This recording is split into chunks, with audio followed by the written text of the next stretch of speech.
I have set my life upon a cast, and I will stand the hazard of the die.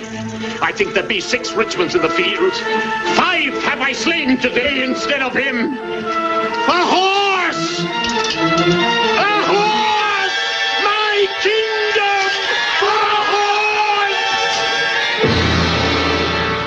Until now, this was probably our best portrait of England's King Richard III. Actors like Laurence Olivier portraying him as this evil villain. Such a menace. We all thought he was a hunchback, twisted in mind and body. But this morning we have a brand new, the kinder image of the king. This is emerging after DNA tests confirm that remains found buried beneath an English parking lot are actually his.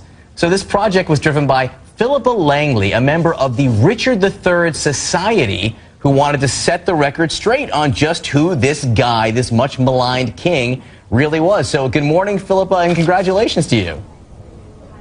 Good morning. Thank you. So how did this come to be? Despite, you know, aside from an obsession with Richard III, how did you decide to track this down like this?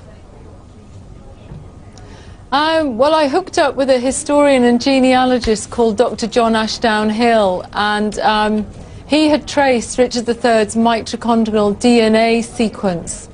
And he'd also refuted, there was this story about Richard's bones being dug up and thrown into the nearby river, the River Soar.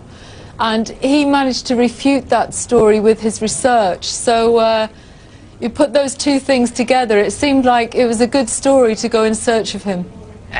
I'm stunned because, you know, I was reading something that you said when you were walking around this area where his bones were found, and you said, I had the strongest sensation that I was walking on Richard's grave and was on a mission. I mean, this is like stuff from the 15th century. Here we are in 2013. Your mission. Why have you been so wrapped up in this?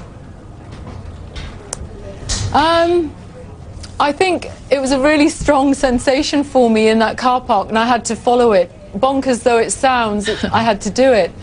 But I think, you know, it's more than that. It's about, when you read about this man, the real Richard III, he's so different to the Tudor portrayal in the Shakespearean character that I felt that I wanted to go in search of his remains to give him the reburial fit for a king, for sure.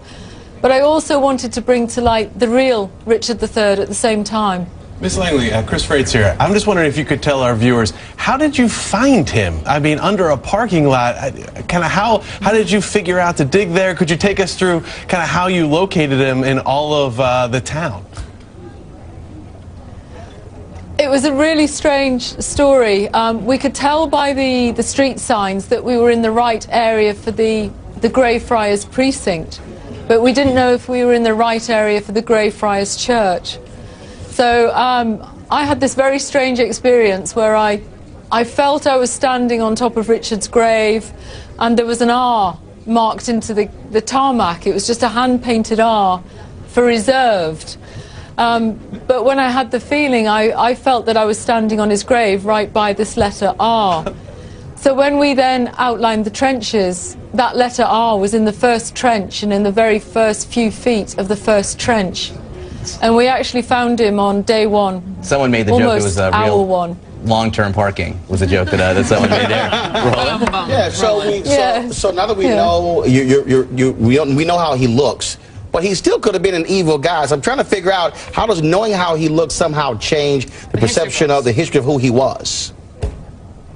Yeah, totally. Well, we have lots of information about Richard III.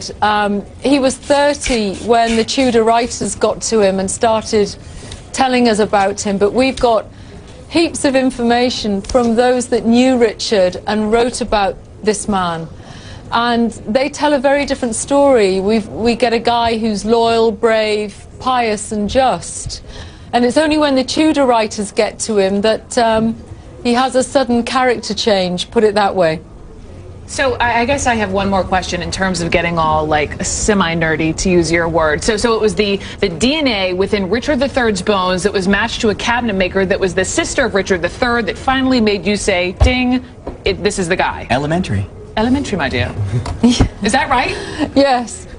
Absolutely, it was one of the main things, yes. But strangely, before that, we had to do the carbon-14 dating, and that was a big test because that tells us how old the remains were.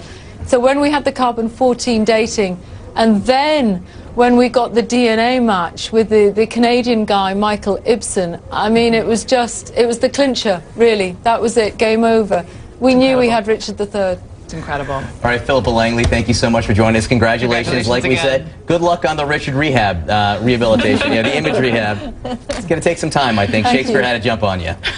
But no, it turns out he wasn't a hunchback. It was just scoliosis. That was the curvature. We see the picture there? He was 5'8". Apparently, that was very tall back in the 15th century. He still killed his little kid nephews. I mean, we had to go back and check the record. I think many have said that he was still a medieval king in a medieval. He wasn't as murderous. They were all pretty mean dudes. And you know, all Americans saying, this is why we left. Well, this is, I mean, I'd have had that choice, but other Americans, why they left. Let's move on, shall we?